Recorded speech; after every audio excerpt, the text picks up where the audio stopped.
معزز خواتین، السلام علیکم ورحمۃ اللہ وبرکاتہ۔ ہمارا آج کا موضوع محرم الحرام کے بارے میں ہے۔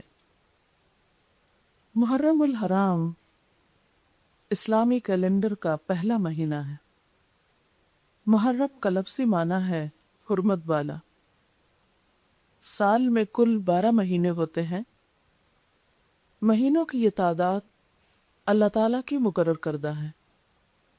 اسلامی کیلنڈر کے مہینے اور اسلامی سال انسانوں کا بنایا ہوا نہیں ہے۔ قرآن پاک میں آتا ہے ان عدت الشہور عند اللہ 12 شہرا فی کتاب اللہ یوم خلق السماوات والارض منها 4 حرم ذلك الدین القیم فلا تظلموا فیہن انفسکم وقاتلوا المشرکین کافۃ کما یقاتلونکم کافۃ وَاعْلَمُوا أَنَّ اللَّهَ مَعَ الْمُتَّقِينَ۔ مہینوں کی تعداد جب سے اللہ نے آسمانوں اور زمین کو پیدا کیا، اللہ کے نوشتے میں 12 ہی ہے۔ ان میں سے 4 مہینے حرام ہیں۔ یہی ٹھیک ضابطہ ہے، لہٰذا ان 4 مہینوں میں اپنے اوپر ظلم نہ کرو اور مشرکوں سے سب مل کر لڑو جس طرح وہ سب مل کر تم سے لڑتے ہیں، اور جان رکھو کہ اللہ متقیوں ہی کے ساتھ ہے۔ جس سے کیا پتہ چلتا ہے کہ زمین و آسمان کی تخلیق کے وقت ہی وقت کی تخلیق بھی ہو گئی تھی، یا وقت کی تقسیم بھی مہینوں کی شکل میں ہو چکی تھی۔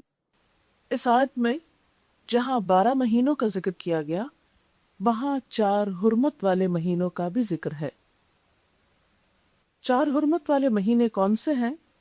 رجب، ذوالقعدہ، ذوالحج اور محرم۔ ان میں سے 3 مہینے تو وہ ہیں جن میں حج کے قافلے جاتے اور آتے ہیں اور حج ہوتا ہے۔ عموماً حج کے لیے لوگ ذوالقعدہ میں نکلتے، ذوالحج میں حج ہوتا اور محرم میں واپس آتے۔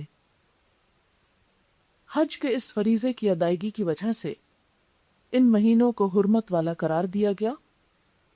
یہ ایک طرح سے پورے ملک عرب میں جنگ بندی کا اعلان ہوا کرتا تھا کہ ان مہینوں میں کوئی کسی کے ساتھ جنگ نہیں کرے گا، تاکہ اللہ کے گھر جانے والے قافلے امن اور اطمینان کے ساتھ جا کر امن سے اپنے گھروں کو لوٹ سکے۔ ان 3 کنزیکٹیو منتھس کے علاوہ رجب کا مہینہ عام طور پر عرب اس میں عمرہ کیا کرتے تھے۔ ہمارے ہاں تو زیادہ تر رواج رمضان میں جانے کا ہے، ان کے ہاں روایت تھی رجب میں جانے کی۔ اس مہینے کو بھی حرام قرار دیا گیا۔ جب اسلام آیا، نبی صلی اللہ علیہ وسلم دنیا میں تشریف لائے تو آپ نے ان مہینوں کی حرمت برقرار رکھی اور ان میں جنگ کرنا منع قرار پایا، لیکن ساتھ ہی یہ فرمایا فَلَا تَظْلِمُوا فِيهِنَّ أَنفُسَكُمْ، ان مہینوں میں اپنی جان پر اپنے آپ پر ظلم نہ کرو۔ وَقَاتِلُوا الْمُشْرِكِينَ كَافَّةً، اور مشرکوں سے سب مل کر لڑو، کما یقاتلونکم کافہ، جیسے وہ تم سے سب مل کر لڑتے ہیں۔ اشارہ ہے اس بات کی طرف کہ اگر تمہارا دشمن اس مہینے میں تم پر چڑھائی کرے تو تم بھی جواباً حملہ کر سکتے ہو۔ عام طور پر تو جنگ کی اجازت نہیں تھی، لیکن اگر کوئی تم پر جنگ مسلط کرتا ہے تو پھر یہ نہ دیکھو کہ یہ حرام مہینے ہیں یا حرمت والی جگہ ہے، پھر ایک انسان کی جان، اس کی آبرو، اس کی عزت، اس کا جسم زیادہ محترم ہے باقی چیزوں کی نسبت، جیسا کہ نبی صلی اللہ علیہ وسلم نے حجۃ الوداع کے موقع پہ فرمایا، لوگو یہ کون سی جگہ ہے، لوگو یہ کون سا مہینہ ہے، لوگو یہ کون سا دن ہے۔ ان سب سوالوں کے جواب میں لوگوں نے عرض کیا، حرمت والی جگہ، حرمت والا مہینہ، حرمت والا دل۔ پھر آپ نے فرمایا کہ ایک مسلمان کی حرمت اس بستی، اس مہینے اور اس دن سے بھی زیادہ ہے، یعنی جو شخص اللہ پر ایمان لے آتا ہے اس کی جان، مال، آبرو بہت محترم، بہت معزز اور بہت مکرم ہے۔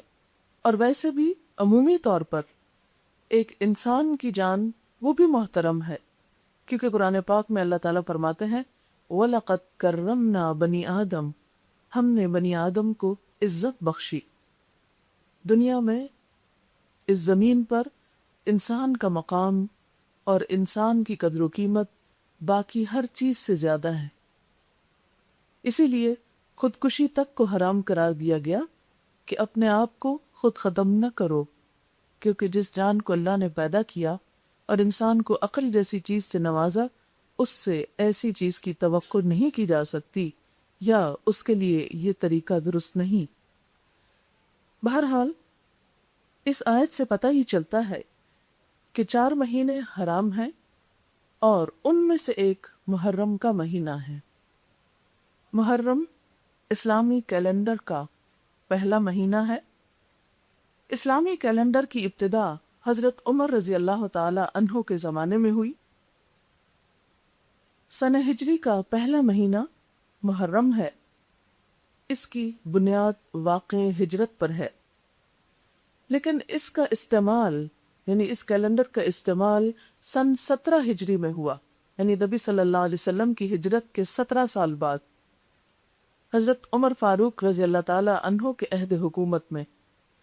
تاریخ کی کتابوں میں یہ بیان کیا جاتا ہے کہ حضرت ابو موسیٰ اشعری یمن کے گورنر تھے۔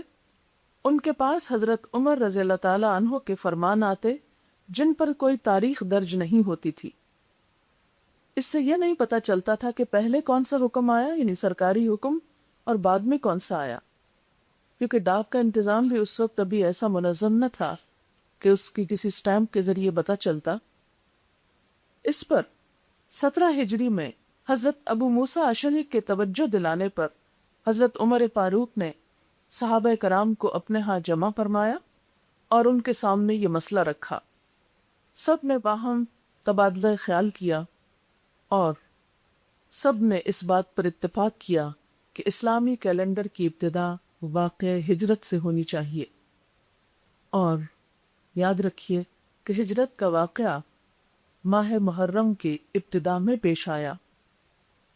13 نبوی کہتے ہیں اس سن کو جب نبی صلی اللہ علیہ وسلم کو نبوت ملی۔ 13 نبوت کے ذوالحج کے بالکل آخر میں مدینہ منورہ کی طرف ہجرت کا منصوبہ طے ہوا، اور اس کے بعد جو چاند طلوع ہوا وہ محرم کا تھا۔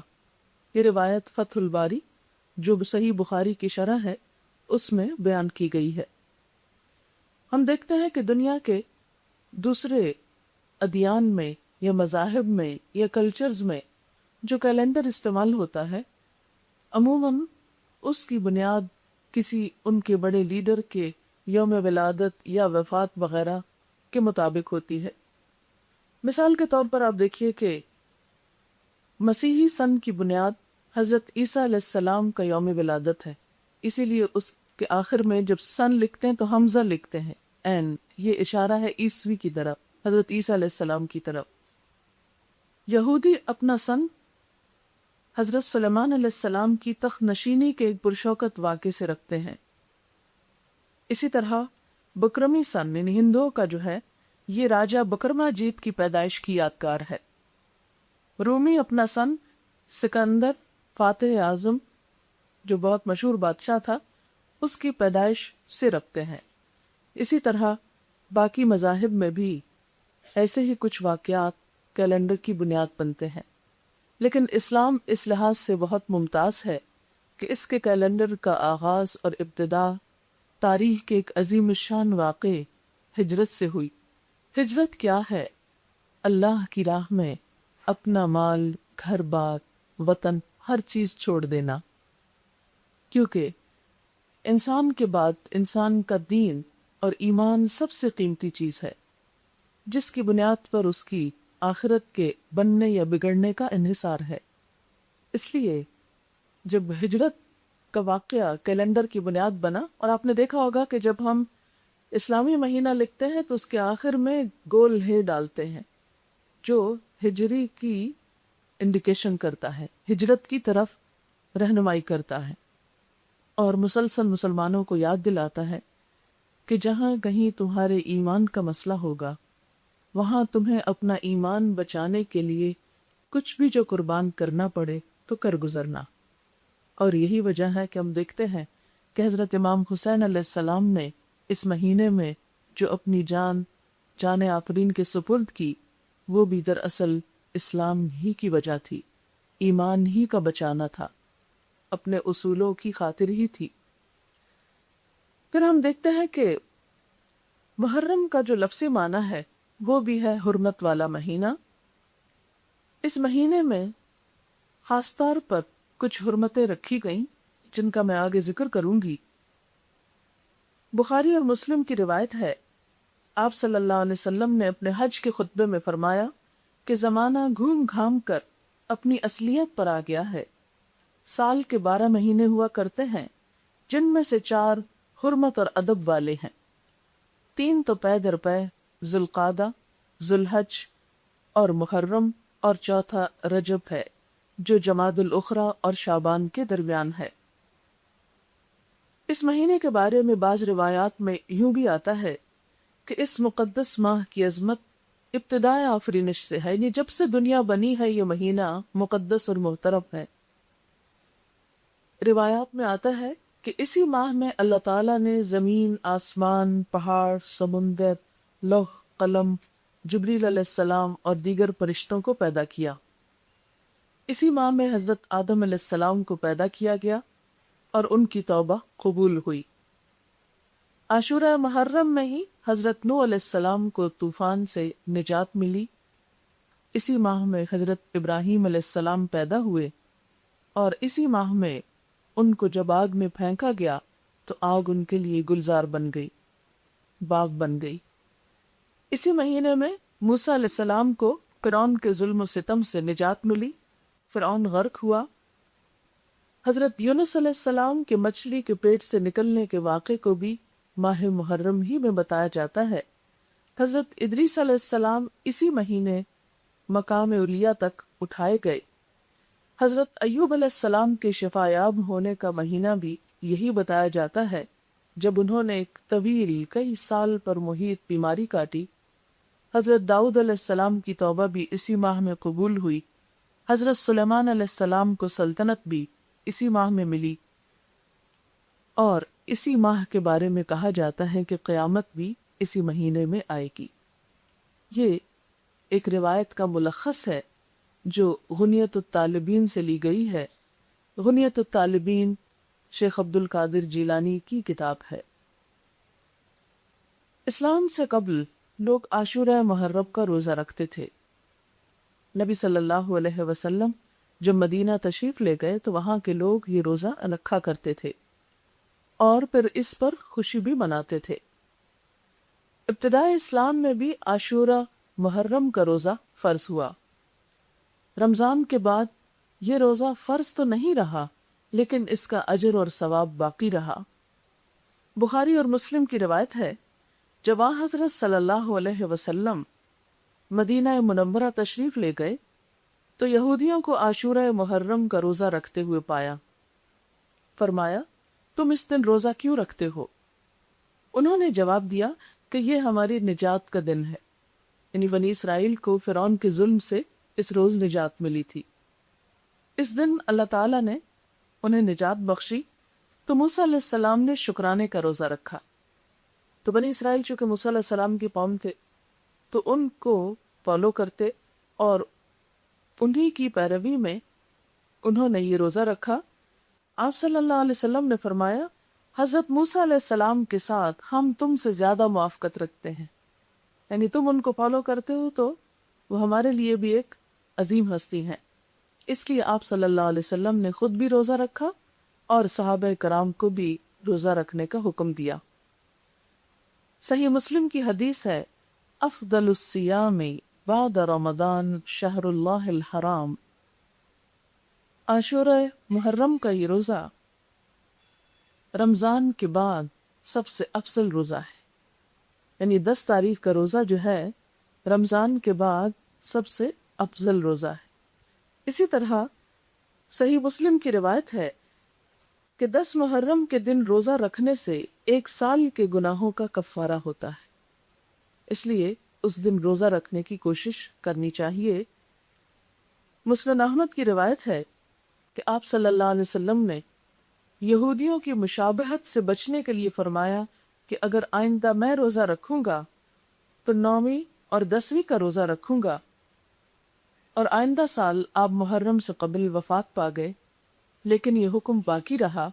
صحابہ کرام نے عمل کیا، بعض ان میں سے 9ویں اور 10ویں کا روزہ رکھتے اور بعض 10ویں اور 11ویں کا روزہ رکھتے۔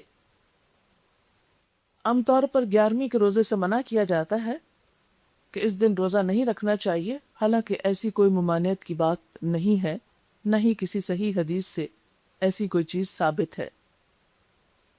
پھر ہم دیکھتے ہیں کہ اس مہینے کے اندر کچھ ایسے واقعات پیش آئے کہ جو اسلامی تاریخ میں بہت ہی تکلیف دہ واقعات ہیں، جن کی وجہ سے ابتدائی دور کے مسلمانوں میں بھی شدید اضطراب پھیلا، اور اس کے بعد آج تک وہ اضطراب مسلمانوں کے اندر موجود ہے۔ اور اس کی بنیادی وجہ یہ ہے کہ نواسہ رسول صلی اللہ علیہ وسلم امام حسین علیہ السلام اپنے خاندان سمیت اس مہینے میں شہید ہوئے۔ سوال یہ پیدا ہوتا ہے کہ آپ کی شہادت ہمیں کیا سبق سکھاتی ہے؟ آپ کی شہادت میں ہمارے لیے کیا نمونہ ہے؟ اس میں کوئی شک نہیں کہ حضرت امام حسن اور حسین رضی اللہ تعالی عنہما دونوں ہی حضور صلی اللہ علیہ وسلم کے بہت ہی پیارے تھے، بہت عزیز تھے۔ آپ ان کو جنت کے پھول کہا کرتے تھے۔ حضور صلی اللہ علیہ وسلم جب مسجد نبوی میں نماز کی امامت کرایا کرتے، اور اگر کبھی ان میں سے کوئی ایک آپ کی پشت پر بیٹھ جاتا، جیسے عام طور پہ بچوں کی عادت ہوتی ہے کہ سجدے میں جاتے ہوئے وہ انجوائے کرتے ہیں پیٹھ پہ بیٹھنے کو، تو آپ صلی اللہ علیہ وسلم اس وقت تک سجدے سے سر نہ اٹھاتے جب تک کہ وہ بچے خود اپنی مرضی سے اٹھ نہ جاتے، حالانکہ آپ کے پیچھے لوگوں کی ایک بڑی تعداد ہوتی جو نماز پڑھ رہی ہوتی تھی، اور وہ سب بھی آپ کے سر مبارک اٹھانے کا انتظار کیا کرتے تھے۔ اس سے پتہ چلتا ہے کہ نبی صلی اللہ علیہ وسلم کو ان سے کتنی محبت تھی۔ حضرت فاطمہ رضی اللہ تعالی عنہا کی محبت بھی کوئی ڈھکی چھپی بات نہیں۔ آپ جب حضور صلی اللہ علیہ وسلم کے گھر تشریف لاتی تو آپ کھڑے ہو کر ان کا استقبال فرماتے، ان کی پیشانی چوم لیتے، اور آپ صلی اللہ علیہ وسلم نے ان کو اپنے دنیا سے جانے کے بعد سب سے پہلے آ کر ملاقات کی بشارت دی، جو سچ ثابت ہوئی۔ اس سانحے میں جو بھی ظلم و ستم ہوا وہ بھی تاریخ کی مختلف روایات میں ہمارے سامنے ہے، ہم ہر سال اس کا تذکرہ پڑھتے ہیں، سنتے ہیں، لیکن بات یہ ہے کہ یہ سارے واقعات ہمارے لیے ایک بڑا گہرا سبق رکھتے ہیں، اور وہ سبق کیا ہے کہ اسلام کی راہ میں، دین کی راہ میں کوئی بھی چیز جو قربان کرنی پڑے اس کی قربانی سے گریز نہ کیا جائے، اگر سر کٹانا پڑے تو وہ بھی خوشی سے دیا جائے۔ پھر آپ دیکھیے کہ حضرت امام حسین کا مقابلہ دشمنوں سے نہیں تھا، یعنی کافروں سے نہیں تھا، مسلمانوں سے ہی تھا، اور مسلمانوں کے اندر کچھ ایسا اضطراب ہوا، کچھ غیروں کی ڈالی ہوئی ایسی غلط فہمیاں تھی کہ جن کی بنا پر دو گروہ آپس میں ٹکرا گئے۔ تو اس سے کیا پتہ چلتا ہے کہ اگر دین کے راستے پر چلنے میں اپنے مسلمان بھی رکاوٹ بنے تو ان کی رکاوٹ کو بھی قبول نہیں کرنا چاہیے، ہمیشہ حق اور اصول ہی کا ساتھ دینا چاہیے۔ آج ہم اپنے معاشرے میں دیکھتے ہیں کہ اگر ہمارے اپنے ہی گھر کے اندر ہمارے بہن بھائی یا ہمارے شوہر ہمارے کسی دینی عمل کو پسند نہ کریں تو ہم فوراً ہی ہار مان بیٹھتے ہیں۔ آج تو بلکہ حال یہ ہو گیا ہے کہ اسلام پر عمل کرنے میں سب سے پہلی مخالفت گھروں سے ہی شروع ہوتی ہے۔ گھر والے ہی پسند نہیں کرتے، کیونکہ مجموعی طور پر ماحول اس طرح کا ہو چکا ہے کہ جس سے اسلام دن بدن اجنبی ہوتا چلا جا رہا ہے۔ اسلام زندہ ہوتا ہے ہر کربلا کے بعد۔ اسی طرح آج اگر ہم چاہتے ہیں کہ اسلام زندہ ہو، اسلامی روایات زندہ ہوں، تو یہ اسی صورت میں ہو سکتی ہے جب ہم قربانی دینا سیکھیں۔ واقعہ کربلا سراسر قربانی کا سبق ہے۔ اور قربانی، ابھی قربانی کی عید بھی ہم نے کچھ عرصہ پہلے، 1 مہینہ پہلے بنائی ہے۔ حضرت ابراہیم علیہ السلام کا اپنے بیٹے کو ذبح کر دینا اور نواسہ رسول صلی اللہ علیہ وسلم کا اپنی گردن کٹا دینا، یہ سب کچھ کیا معنی رکھتا ہے؟ حضرت ابراہیم علیہ السلام نے بھی ایک خواب کے آنے پر، ایک اشارہ پانے پر اپنے ہی بیٹے کے گلے پر چھری کیوں رکھ دی؟ اس کے پیچھے کیا غرض تھی؟ کیا مقصد تھا؟ کیا معنی تھا؟ یہی نام کہ جو اللہ چاہے وہی سب سے مقدم ہے۔ اگر اللہ تعالیٰ کو یہ پسند ہے کہ میں اپنا بیٹا اس کے نام پر ذبح کر ڈالوں، اپنے ہاتھ سے چھری پھیر دوں، تو میں اس سے بھی پیچھے نہیں رہوں گا۔ آج ہم میں سے کتنے ہیں جو اللہ کے دین کے لیے، اسلام کی خاطر اپنے بچوں کو اسی طرح قربان کرنے کا جذبہ رکھتے ہوں؟ نبی صلی اللہ علیہ وسلم نے فرمایا تھا کہ میری امت پر ایک وقت ایسا آئے گا کہ جب غیر قومیں اس کی طرف اس طرح چڑھ دوڑیں گی کہ جس طرح بھوکے دسترخوان پر ٹوٹ پڑتے ہیں۔ لوگوں نے عرض کیا، یا رسول اللہ صلی اللہ علیہ وسلم، کیا اس وقت ہم تعداد میں کم ہوں گے؟ آپ نے فرمایا، نہیں، تم تعداد پہ بہت ہو گئی، لیکن تمہارے اندر دنیا کی محبت اور موت کا خوف بیٹھ جائے گا۔ آج امت مسلمہ پر ایسی ہی حالت ہے کہ ہم موت سے ڈرتے ہیں، جہاد کے نام سے خوف کھاتے ہیں، اور دوسری طرف دنیا کی محبت ہمارے رگ و پے میں سرایت کر گئی ہے۔ ہم میں سے بہت سے لوگ دین کا، قوم کا، وطن کا جب نام لیتے ہیں تو اس میں بھی بسا اوقات صرف اپنے مفادات ہوتے ہیں۔ ہمارے ہاں یہ روایت بہت کثرت سے عام ہوتی جا رہی ہے کہ ہم اپنے ذاتی فائدوں کی خاطر قوم کو نقصان پہنچا دیتے ہیں، جبکہ قومیں وہی ترقی پاتی ہیں جہاں فرد خود کو اجتماعیت کے فائدے پر، اکثریت کے فائدے پر قربان کرنا سیکھے۔ مجاہد اگر جہاد نہ کرے، فوجیں اگر آگے بڑھ کر نہ لڑے، تو ہزاروں لوگوں کی زندگیاں خطرے میں ہوں۔ ایک فوج کیوں لڑتی ہے؟ کیوں اپنی جان کا سودا کرتی ہے؟ اس لیے کہ وہ دوسرے ہزاروں لاکھوں لوگوں کی زندگی کو بچانے کا عزم رکھتی ہے، اپنے دین کو بچانے اور اپنے رب کا نام بلند کرنے کی نیت رکھتی ہے۔ اور اگر یہ مقاصد سامنے سے ہٹ جائیں اور انسان ایک اللہ کی راہ میں لڑنے والا، ایک فوج میں شریک ہونے والا، اگر خود کو بچانے لگے اور میدان جنگ سے بھاگنے لگے اور اپنی جان کو پیارا رکھے، تو پھر ہزاروں لوگوں کی جانیں نہیں بچ سکتی۔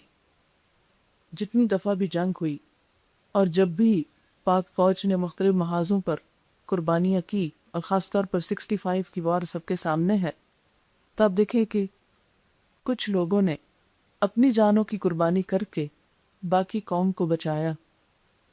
یہ جذبہ جب تک کسی قوم کے اندر زندہ ہو کہ انسان اصولوں کی خاطر، اپنے دین کی خاطر، ایمان کی خاطر بڑی سے بڑی قربانی کر سکتا ہو، تو ایسی قومیں ناقابل تسخیر ہوتی ہے۔ لیکن اگر اس کے برعکس خدا نہ خواستہ اپنی جان پیاری ہو جائے، جہاد کا جذبہ ٹھنڈا پڑنے لگے اور خود کو بچانے کے لیے قوموں کو قربان کر دیا جائے، تو ایسی قربانی انسان کی دنیا اور آخرت دونوں کے لیے نقصان دہ ہو سکتی ہے۔ محرم کا لفظ حرمت والا ہے، حرمت وادی سے نکلا ہے۔ آج آپ دیکھیے کہ اس مہینے میں ہم کون سے نیکی کے ایسے کام ہیں کہ جو کرنے کا عزم رکھتے ہوں، کتنی حرمتیں ہیں جو ہمارے معاشرے میں پامال ہو رہی ہیں، اور ہم ان حرمتوں کا لحاظ رکھتے ہوں۔ ہم سب کو اس بات پر سوچنا ہوگا، غور کرنا ہوگا۔ ہمارے معاشرے میں لوگوں کے باہمی تعلقات، ان میں جان کی حرمت، مال کی حرمت اور عزت و آبرو کی حرمت ہر مسلمان کے لیے دوسرے مسلمان پر حق ہے۔ اگر ہم ان تینوں کا باری باری جائزہ لیں اور اس حرمت والے مہینے کے اعمال میں، کیونکہ نیا سال شروع ہو رہا ہے، اور نئے سال کے آغاز میں اگر انسان کچھ اچھی باتوں کا عزم اور ارادہ کرتا ہے خود کو سنوارنے کے لیے، انفرادی طور پر بھی اور اجتماعی طور پر بھی، تو یہ قدم بقدم انسان کا ترقی کی طرف بڑھتا ہے۔ اس وقت میں خاص طور پر بات کروں گی ان 3 حرمتوں کے بارے میں کہ جن کو اللہ کے رسول صلی اللہ علیہ وسلم نے ایک مومن کا جان اور مال اور عزت جو ہے وہ مکہ مکرمہ کی حرمت سے زیادہ اہم قرار دیا، اور ان کی خاطر مرنے والے کو، جان دینے والے کو شہید قرار دیا گیا۔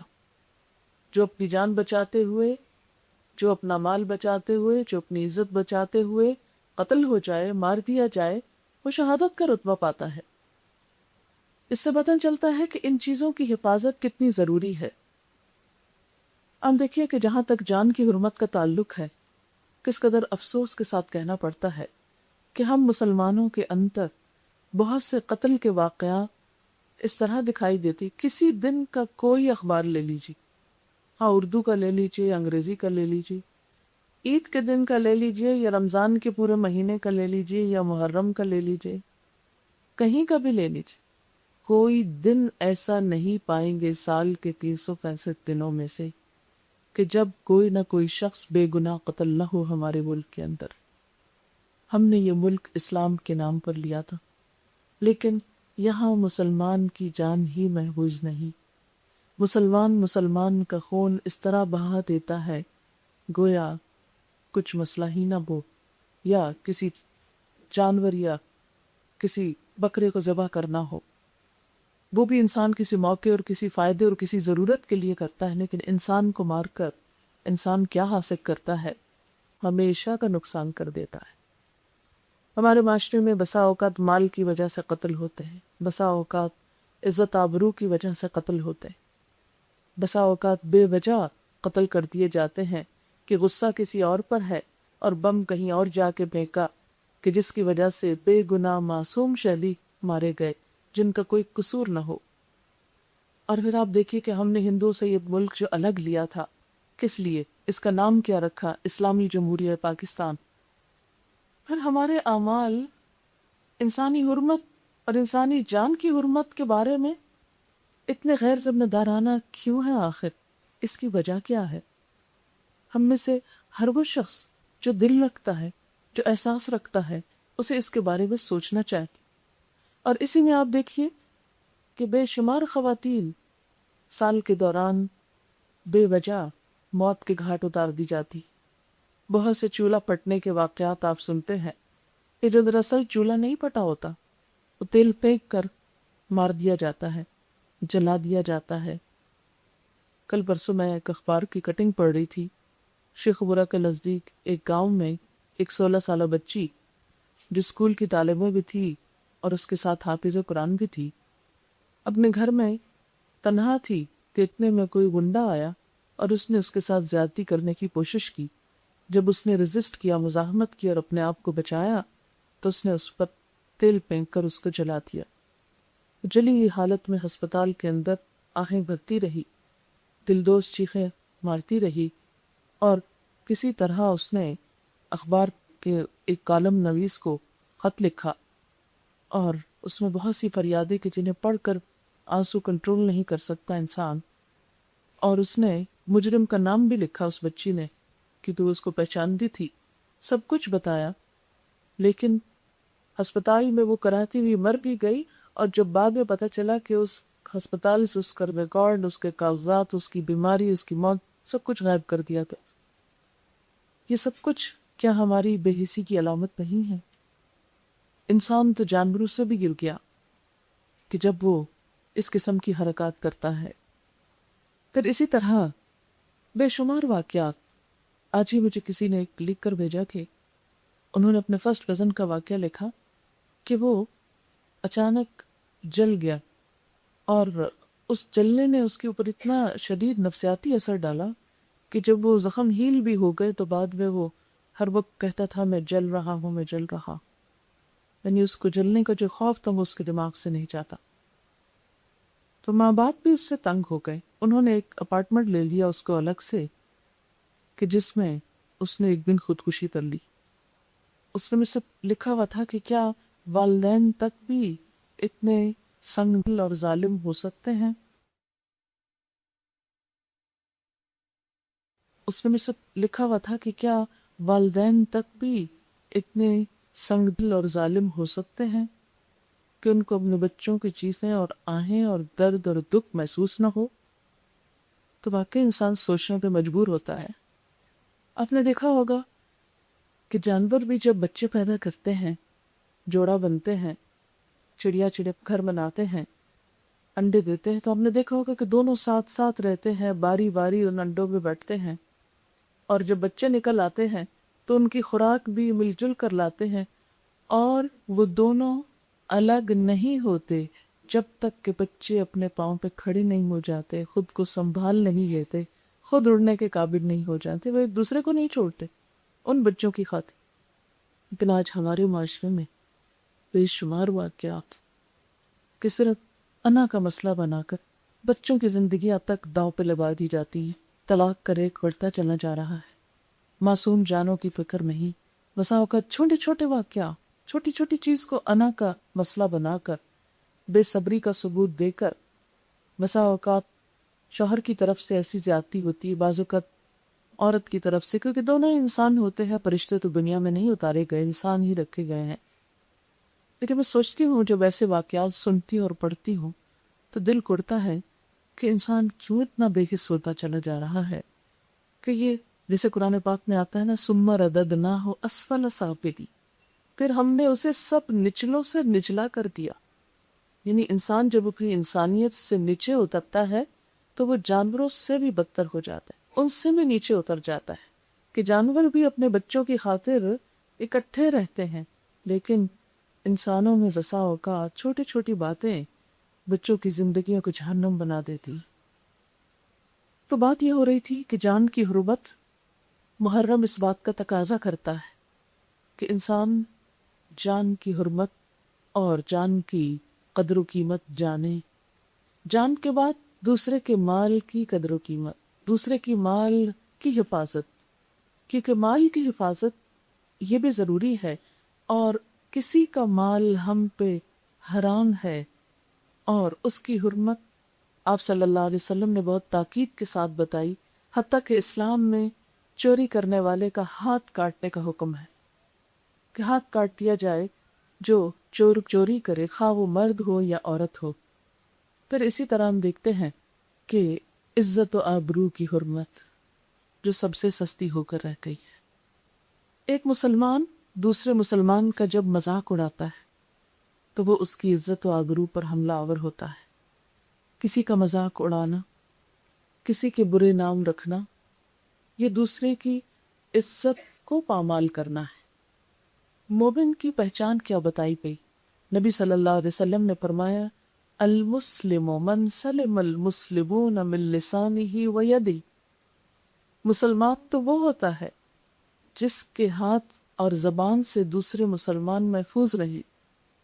یعنی مسلم ہونے کا سرٹیفکیٹ تو اس کو ملتا ہے کہ جس کی زبان سے کسی کو تکلیف نہ پہنچو اور جس کے ہاتھ سے کسی کو تکلیف نہ پہنچے۔ پھر آپ صلی اللہ علیہ وسلم نے کیا فرمایا کہ تم میں سے کوئی شخص مومن نہیں ہو سکتا جب تک کہ وہ اپنے مومن بھائی کے لیے وہ نہ چاہے جو وہ اپنے لیے چاہتا ہے۔ کیا ہم اپنے لیے چاہتے ہیں کہ کوئی ہمارا مذاق اڑائے؟ کیا ہم اپنے لیے چاہتے ہیں کہ کوئی ہم کو برے نام سے یاد کرے؟ کیا ہم اپنے لیے چاہتے ہیں کہ کوئی ہم پہ ہنسے؟ ہم چاہتے ہیں کہ کوئی ہماری بے عزتی کرے؟ ہم چاہتے ہیں کہ کوئی ہمیں بھری محفلوں میں رسوا کرے؟ اپنے لیے ہم کبھی نہیں چاہیں گے۔ لیکن ایسا کیوں ہے کہ ہم دوسروں کی عزت و حرمت کا لحاظ اور پاس نہیں رکھتے؟ غیبت کیوں حرام کی گئی؟ بہتان لگانا، الزام لگانا کیوں حرام قرار پایا؟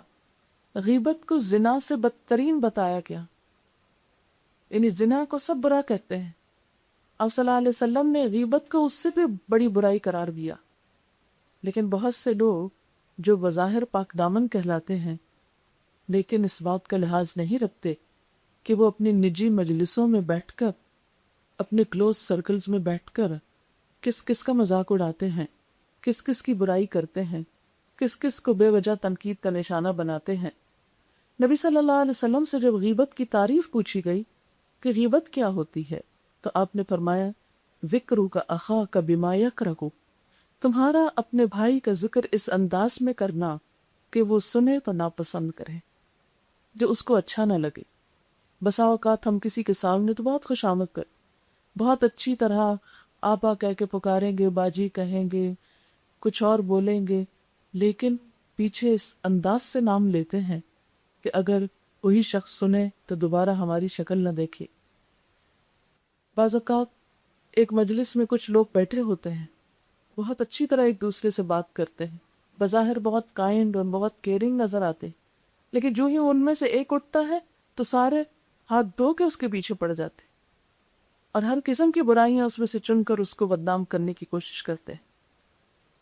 تو کوئی بھی ایسی چیز کہ جو کسی کی ذات کے بارے میں، کسی کی شکل و صورت کے بارے میں، کسی کے جسمانی سائز کے بارے میں، کسی کے حال حلیے اور لباس کے بارے میں ناگوار انداز میں کی جائے، یہ سب کچھ غیبت میں شمار ہوتا ہے اور اس کو حرام قرار دیا گیا ہے۔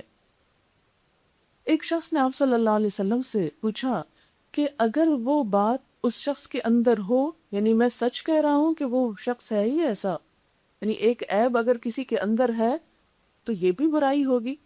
آپ نے فرمایا کہ ہاں یہی تو غیبت ہے، اور اگر وہ نہیں تو تم اس پر بہتان لگا رہے ہو، جو اس سے بھی زیادہ شدید بات ہے۔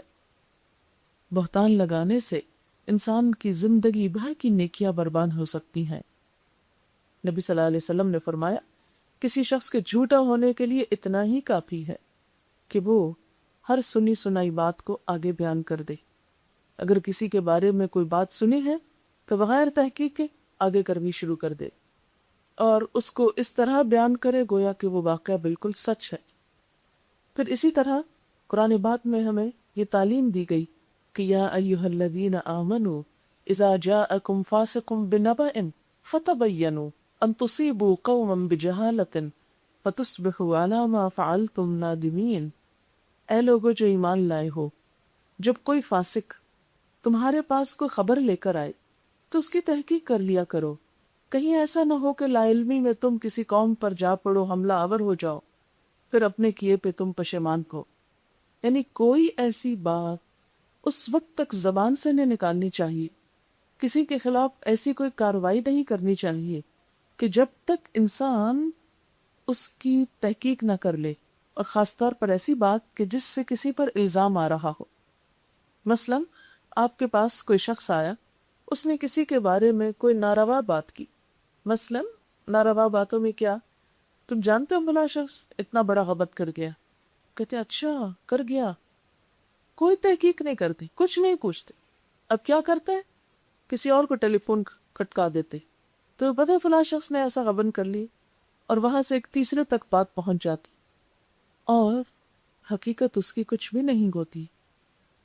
ایسی باتوں میں عموماً لوگ بہت دلچسپیاں بھی لیتے ہیں اور بہت شوق سے سنتے ہیں اور بہت شوق سے سناتے ہیں، لیکن یہ نہیں جانتے کہ ایسی باتیں انسان کے اعمال کو ضائع کرنے والی، اور جس کے اوپر الزام تراشی ہو رہی ہے اتنی ساری نیکیاں اس تک منتقل کرانے کی کوشش ہے۔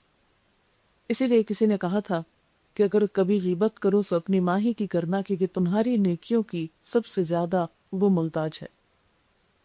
غیبت کرنے سے انسان کی اپنی نیکیاں اس شخص کو مل جاتی ہیں جس کی انسان غیبت کرتا ہے، پیٹھ پیچھے جس کی برائی کرتا ہے، بیک بائٹنگ کرتا ہے۔ آپ دیکھیں انگریزی لفظ بیک بائٹنگ، یعنی پیچھے سے کاٹنا، ہاں؟ اور اللہ تعالیٰ نے قرآن پاک میں اس کو فرمایا کہ اَيُحِبُّ أَحَدُكُمْ أَن يَأْكُلَ لَحْمَ أَخِيهِ مَيْتًا فَكَرِهْتُمُوهُ، کیا تم میں سے کوئی پسند کرتا ہے کہ اپنے مردہ بھائی کا گوشت کھائے؟ تم اس کو ناپسند کرو گے۔ بھائی مر جائے تو ہاتھ لگاتے ہوئے ڈر لگتا ہے کہ کہیں دکھ نہ جائے، کہا یہ کہ انسان اس کو چھری کانٹوں سے اس کا گوشت کھانے لگے۔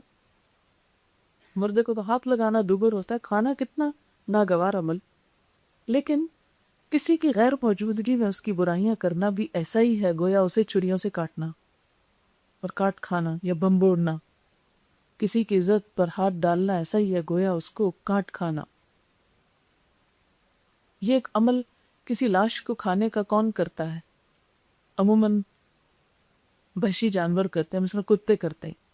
اسی لیے ایک حدیث میں آتا ہے کہ قیامت کے دن دوسروں کی برائیاں کرنے والے، تانے دینے والے، عیب جوئی کرنے والے قیامت کے روز کتوں کی شکل میں اٹھائے جائیں گے، یعنی ہوں گے انسان لیکن ان کی شکلیں کتوں جیسی بن جائیں گی۔ کیوں؟ اس لیے کہ کتے یہ کام کرتے ہیں نا، کوئی مردار دیکھا تو اس کو کھانے لگ گئے، یہ نہ دیکھا کہ کس کا ہے۔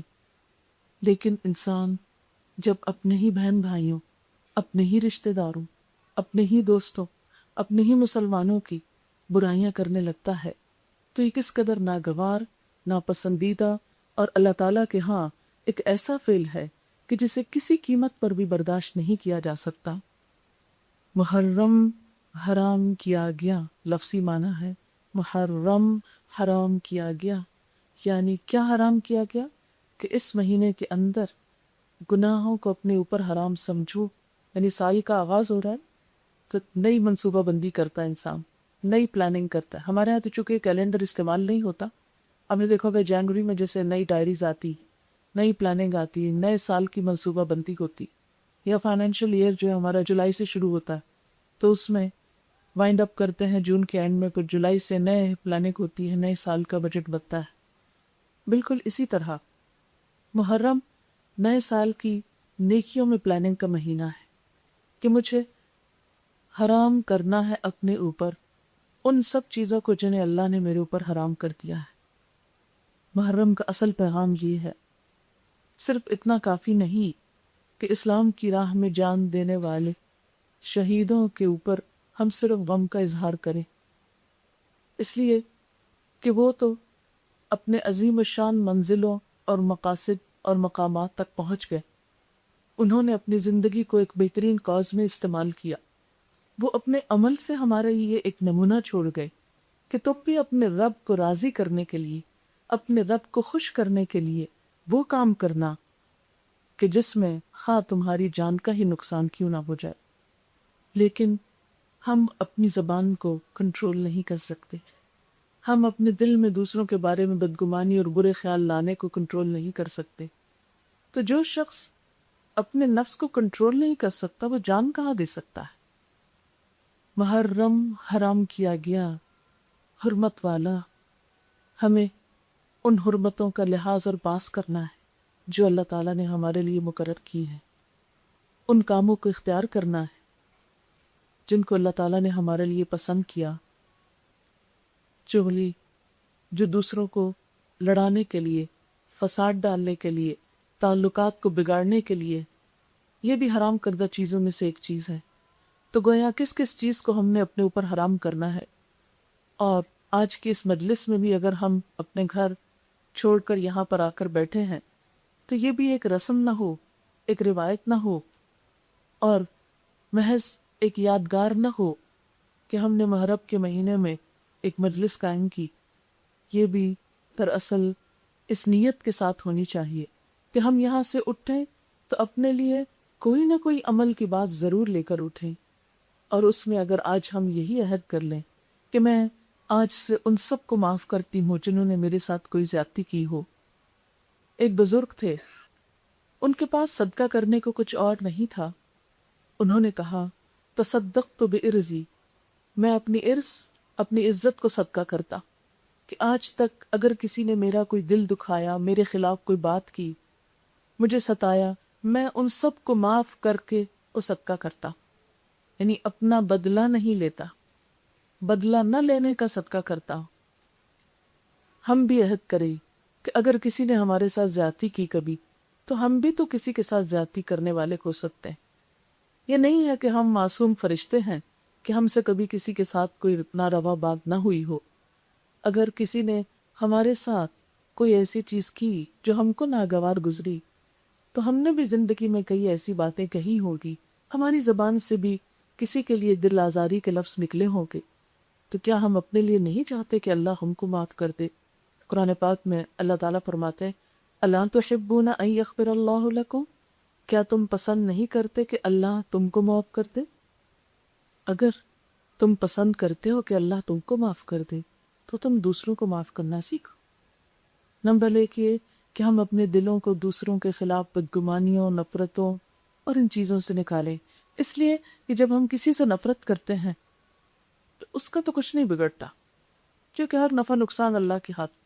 مگر ہم کم از کم اپنے آپ کو ضرور نقصان دیتے ہیں. کس طرح؟ اپنا دل کالا کر کے، میلا کر کے. یعنی اگر کوئی میلی چیز ہمارے ہاتھ میں ہے اور دراصل ہم کسی کے لیے لے جا رہے ہیں، تو اس سے پہلے کہ وہ کسی تک پہنچے وہ خود ہمارے اپنے ہاتھ میں ہوتی ہے.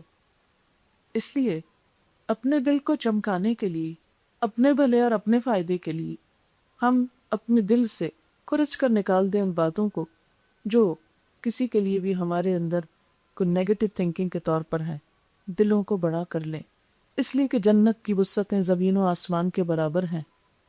اس کے باسی وہی ہو سکتے ہیں جن کے دل بڑے ہوں. وہاں ان وسیع جنتوں کا مالک بننے کے لیے بڑے دل والا ہونا ضروری ہے، اور جو بھی بڑا دل رکھے گا وہ معاف آسانی سے کر سکتا ہے. اس کے لیے معاف کرنا کسی کو مشکل کام نہیں. اور جب ہمارا دل دوسروں کے لیے اچھا ہو جائے گا، گمان اچھا ہو جائے گا، تو باقی قباحتوں سے ہم خود بچ جائیں گے. پھر کسی کا مذاق اڑانا، برے نام رکھنا، بدگمانی کرنا، تجسس کرنا، غیبت کرنا، چغلی کرنا، الزام تراشی کرنا، ان عادتوں سے خود بخود چھٹکارا ہوتا جائے گا. اور جب ان عادتوں سے چھٹکارا ہوگا تو حقیقت میں ہم اللہ کے پسندیدہ بندے ہوں گے اور محرم کا پیغام سمجھنے والے ہوں گے. یعنی مسلمان کی حرمت کا پاس رکھنے والی، جسے اللہ نے معزز بنایا ہے، اللہ تعالیٰ کے اس منصوبے کا ساتھ دینے والے ہوں گے، مومن کے صحیح معیار پر پورے اترنے والے. اور جب تک ان صفات کی نفی ہمارے اندر سے نہیں ہوتی تو دراصل ہم اپنا ہی نقصان کرتے ہیں.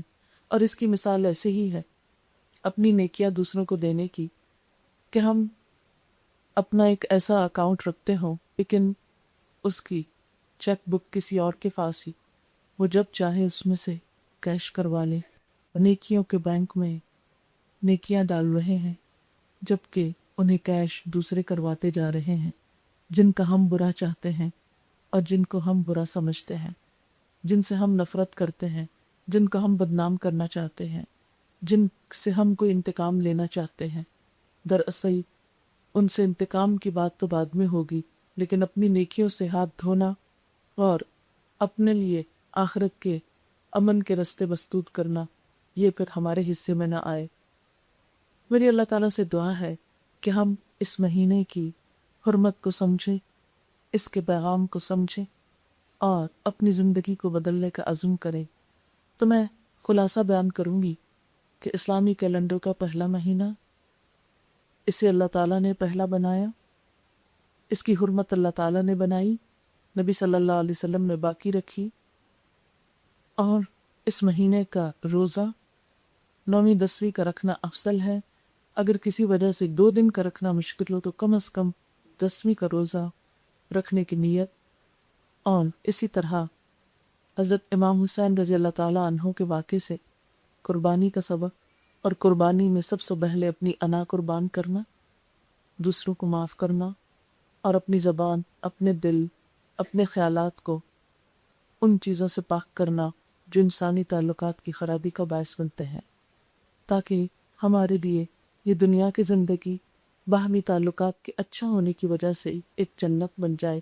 کیونکہ شہیدوں کے لیے بھی جنت اسی لیے ہے کہ وہ جان دیتے ہیں. تو جو اپنے نفس کو کنٹرول کر سکے، اپنے نفس کے شر کو ذبح کر سکے، انشاءاللہ ان کے لیے بھی کچھ جنت کے دروازے کھلے گی. شرط یہ ہے کہ ہم عمل کرنے والے ہوں. جی کوشچن ہے کوئی تو کر لیجئے. عمل میں اور نیت میں پاکیزگی اور اخلاص اور یہ سب چیزیں کیسے پیدا ہوتی ہیں؟ جس طرح مادی چیزوں کا میلا ہونا ہوتا ہے، ایسے ہی دل بھی میلے ہو جاتے ہیں نا، روح پر بھی دھبے پڑ جاتے ہیں، نیتیں بھی بعض اوقات پھسلنے لگتی. تو جس طرح اس گلاس کو دھونے کے لیے پانی چاہیے اور ڈٹرجنٹ چاہیے، اسی طرح دل کو دھونے کے لیے بھی کچھ چاہیے. دل کو دھونے کا بہترین طریقہ جو ہے وہ کلام الہی، اللہ تعالیٰ کا قرآن. قرآن پاک میں بھی اور حدیث پاک میں وحی الہی کو یعنی قرآن کو بارش سے تشبیہ دی گئی. جس طرح بارش آتی تو پورا ماحول دھل جاتا ہے، ہر چیز پہ پڑتی۔ بالکل اسی طرح قرآن پاک زندگی کے ہر موضوع، ہر بات، ہر چھوٹی بڑی چیز پر انسان کی رہنمائی کرتا ہے۔ جب انسان قرآن پاک سے ایک تعلق قائم کرتا ہے تو یقیناً دلوں کی صفائی ہوتی۔ نبی صلی اللہ علیہ وسلم نے فرمایا کہ دلوں کو زنگ لگ جاتا ہے جیسے لوہے کو زنگ لگتا ہے۔ تو صحابہ کرام نے پوچھا کہ لوہے کا زنگ دور کرنا تو ہم جانتے ہیں، دلوں کا زنگ کیسے دور کری؟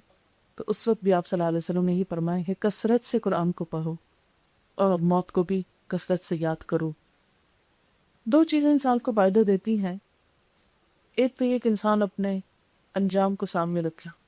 دنیا کے کامیاب انسانوں کا جب تجزیہ کیا گیا کہ ان کی کامیابی کی کیا وجوہات تھی، تو ان میں سے ایک بڑی وجہ یہ بتائی گئی کہ وہ اپنے انجام کو دیکھ کر آغاز کرتے ہیں کسی کام کا، یعنی انجام کو سامنے رکھ کر آغاز۔ اور عام روزمرہ زندگی میں بھی ہم دیکھتے ہیں کہ مثلاً اگر ہم گلاس کہیں رکھنے لگے تو پہلے یہ دیکھیں گے کہ سرفس کیسی ہے اور پھر انجام دیکھ کے اتنے ہی زور سے رکھیں گے اس کو۔ اسی طرح کسی بھی کام، مثلاً فرش اگر چکنا ہے تو ہم قدم رکھنے سے پہلے احتیاط کریں گے، اس سڑک سے اتنے میل پر وہ ہے، مجھے اتنے گھنٹے چاہیے، اس کے مطابق آپ سفر کرتے ہیں۔ اس کو ذہن میں رکھ کے اس کی ڈائریکشن لے کے آپ، کہ اگر آپ یہ معلوم ہی نہ کریں، کسی کے گھر چلی وہ تو بہت دور کی بات ہے، کسی کے گھر جانا ہے، مثلا مجھے یہاں آنا، تو اگر مجھے ایڈریس ہی نہیں معلوم تو میں اپنا سفر ہو سکتا ہے ادھر کو کرنے کے بجائے کسی اور